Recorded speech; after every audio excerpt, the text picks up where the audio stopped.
damai sejahtera Allah yang melampaui segala akal akan memelihara hati dan pikiranmu dalam Yesus Kristus.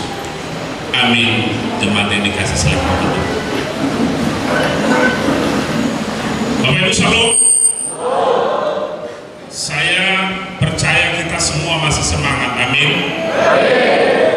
Apalagi sebagian besar mahasiswa UT mana semangatnya. Amin. UT amin. STTAM amin. OMK oke. Golkar Indonesia, Golkar. Oke, kita juga dengan semangat kita baca tema kita 1, 2, 3 ya. Maka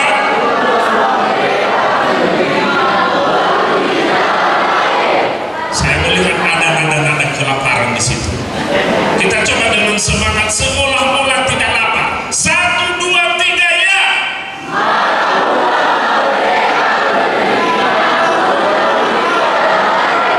Iya, itu baru anak-anak Tuhan. Bapak Ibu, saya sangat senang kalau tadi semua bercerita tentang pengalamannya akan Golkar. Saya juga punya pengalaman. Emangnya saya anak muda zaman sekarang. Saya anak muda zaman dulu. Zaman-zaman ketika Golkar itu menguningkan seluruh Indonesia. Dulu ada setiap 5 tahun itu saya ingat pesta demokrasi itu betul-betul dengan kegembiraan. Ada lomba mainan. Masih lelifu tuh lagunya Bapak Magil. Golongan karya ni tertuduta. So saya numero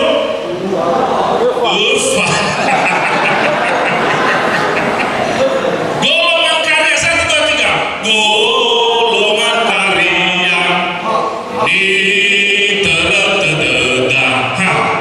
So saya wadia numero Amesane numero 2. Iya, aku tobalnya numero 2. Artinya bahwa memang Golkar telah mendarah daging. Hanya nomornya yang berubah-berubah, warnanya tetap kuning, dan orang-orangnya juga orang-orang yang penuh semangat. Bapak Ibu, saya punya kesan dengan Ketua DPD 2 Golkarnya Semarang.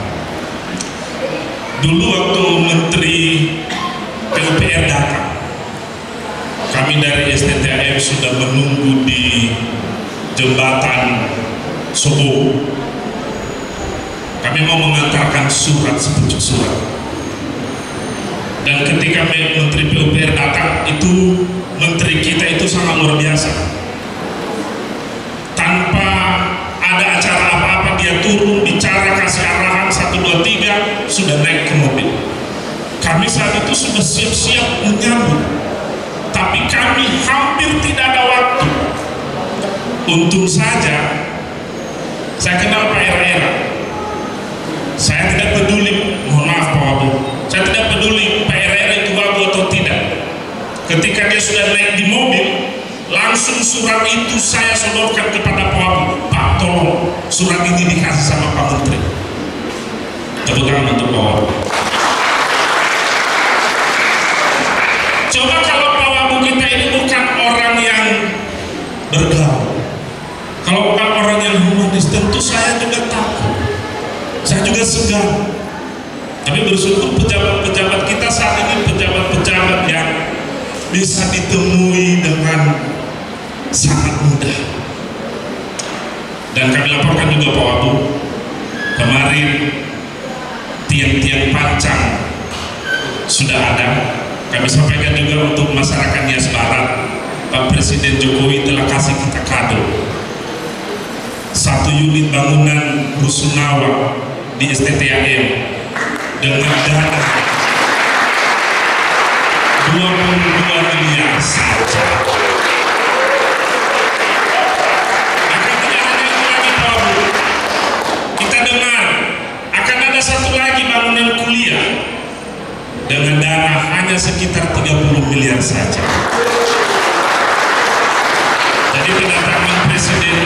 Jokowi dan juga Menteri PUPR telah menjadi berkat bagi Nias Barat. Kita akan terima sekitar 50 miliar nanti, 2 unit bangunan, sangat-sangat luar biasa. Artinya Bapak Ibu, kami tunggu Bapak Ibu berkunjung ke STTM Nias Barat. Amin. Kalau tadi sudah dipromosikan UT, jadi kan tidak semua ke UT. Yang merasa terpanggil juga dibentuk menjadi hamba Tuhan. Kebetulan saya bicara ini karena saya ketua panitia penerima mahasiswa baru.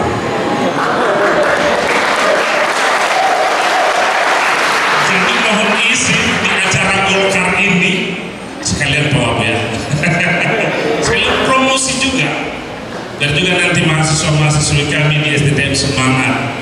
Bapak Ibu, nanti dalam tahun 2023 ini kita akan ada bangunan legalisasi. Sudah mulai dibangun 3 lantai. Itu menjadi tempat pemondokan mahasiswa.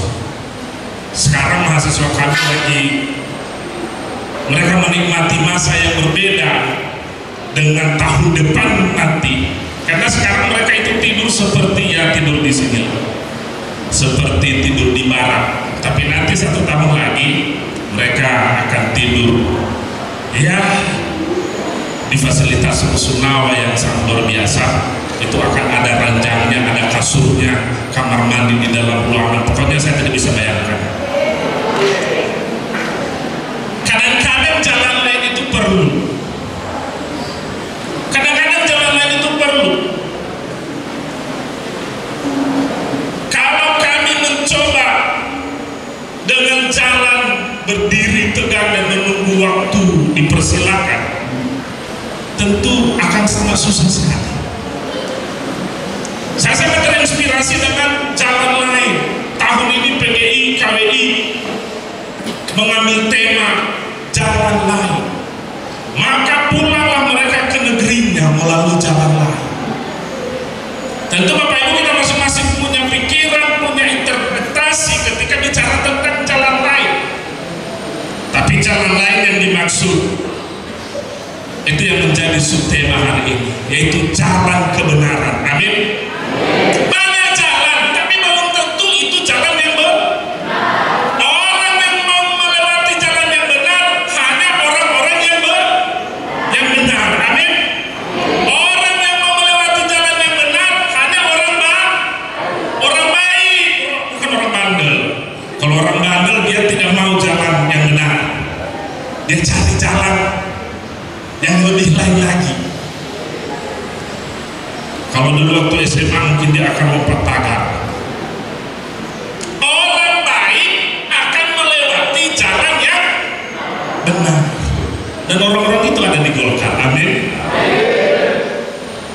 Partai yang mengambil keputusan untuk melewati jalan benar.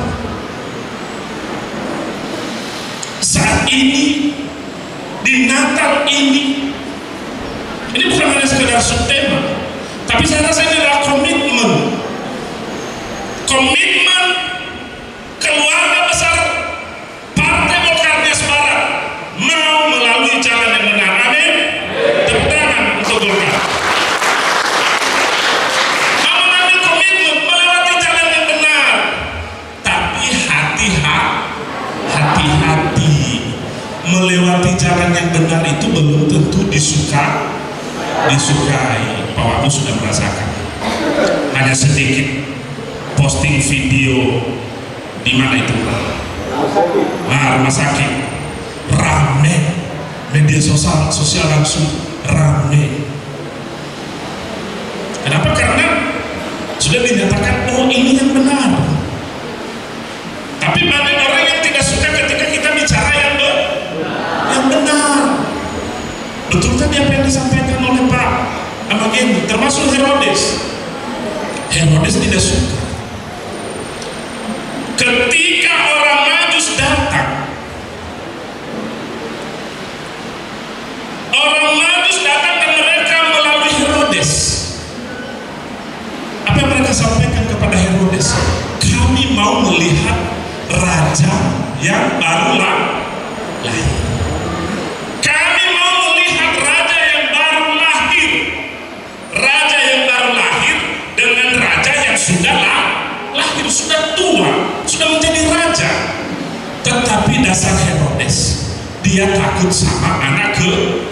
kecil. Dia takut pada anak kecil yang saat ini kita rayakan kelahirannya. Siapa anak itu? Kenapa sampai Herodes takut? Apakah dia orang hebat? Apakah dia dari keluarga raja? Siapa anak kecil itu? Ternyata Bapak Ibu, anak kecil yang lahir itu anak seorang tukang kayu. Anak seorang tukang kayu. Anak yang lahir di kandang. Anak yang tampil dengan kesederhanaan. Bukan hanya kesederhanaan, malah lebih dari itu, dengan kehinaan.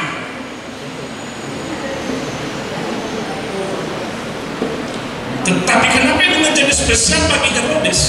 Karena yang datang adalah orang Majus. Siapa orang Majus?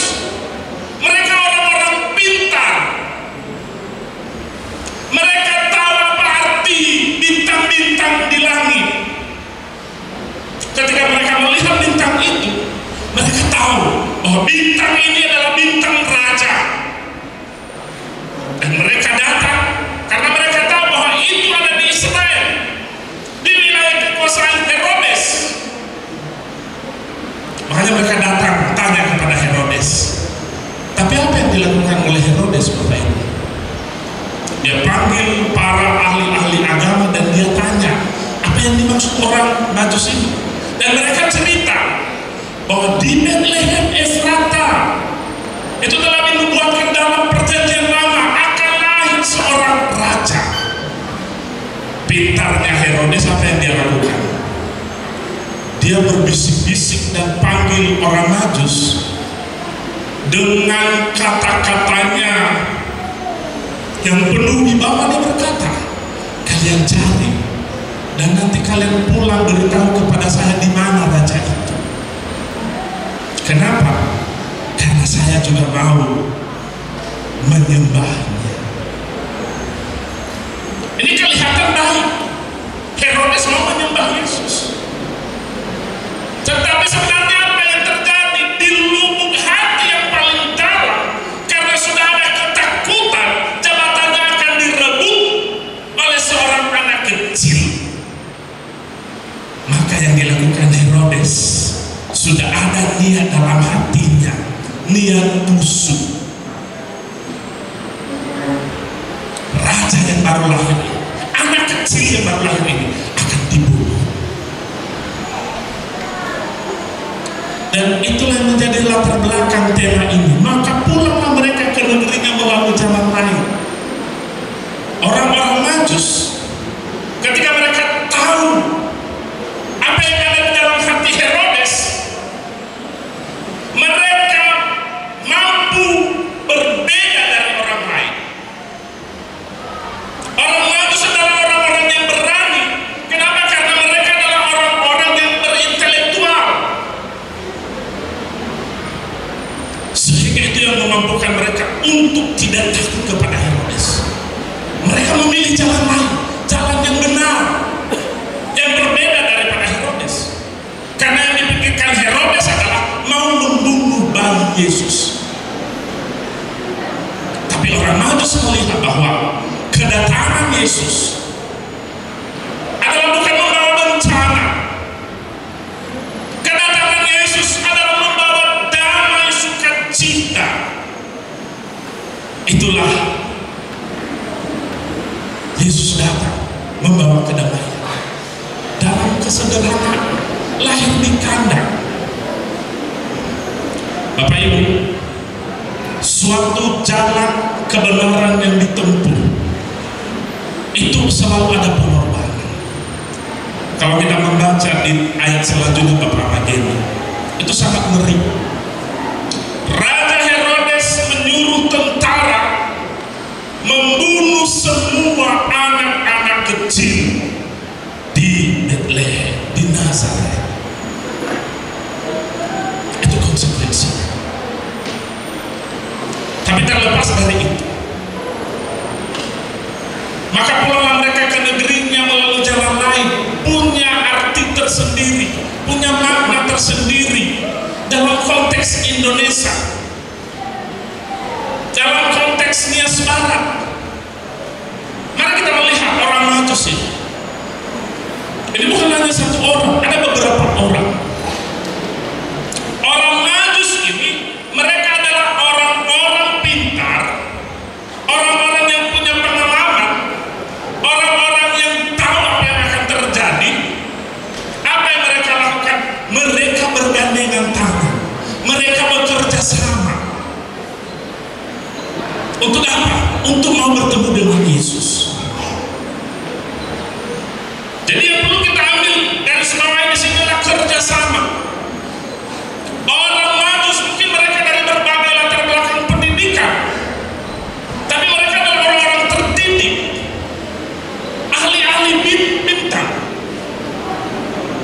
Mereka bekerja sama, bergandengan tangan, dan akhirnya mereka sampai kepada Yesus. Orang yang telah sampai kepada Yesus, mereka mengambil keputusan dan tekad. Apa itu? Bahwa mereka mau hidup di jalan yang benar. Orang yang telah bertemu dengan Yesus akan mengambil keputusan dalam hidupnya. Saya akan hidup benar, sekalipun orang-orang di sekitar saya tidak benar. Kita belajar dari Borokoa yang akhir ini. Tahu Borokoa? Bahasa Indonesianya Borokoa itu ruak-ruak. Borokoa ada lagu yang tercipta, yang terinspirasi dari Borokoa. Borokoa si sobazi ngalala ebano sigala no baga-baga. Apa yang menarik dari Borokoa yang ramai ini? Siga no baga-baga afusi betul.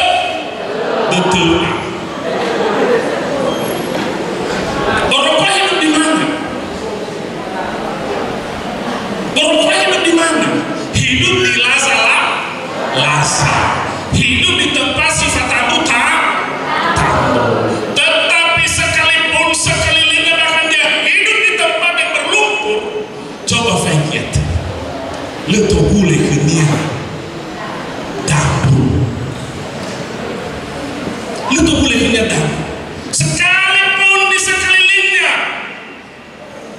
penuh dengan kemunafikan, penuh dengan tipu daya, penuh dengan kebohongan, tetapi dia tetap hidup jujur. Amin.